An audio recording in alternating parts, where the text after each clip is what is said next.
আমাদের ম্যাডামরা হেঁটে এসে জব্দ হয়ে গেছে, বসে পড়েছে। কিছু তো বল। এই যে এইটুকু গেলে নদী রাস্তা, আর এই যে শ্মশান, ওখানেই শ্মশান আছে ওই একটুখানি। আর এখানে একটা সুবিধা আছে, দেখো যারা জেটি থেকে উঠবে, জল দেখো এখানে জল পাওয়া যায়।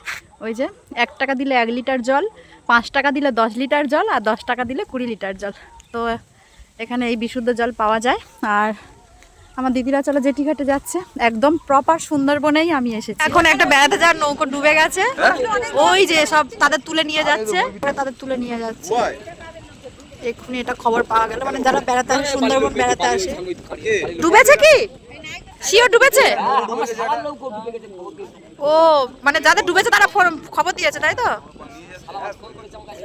ওটা বেড়াতে যাওয়ার নৌকো ডুবেছে, এমনি সবাই সবার তুলেছে তো? আচ্ছা, ও এই ঘাট থেকে ছেড়ে অন্য জায়গায় ঘুরতে গেছিল।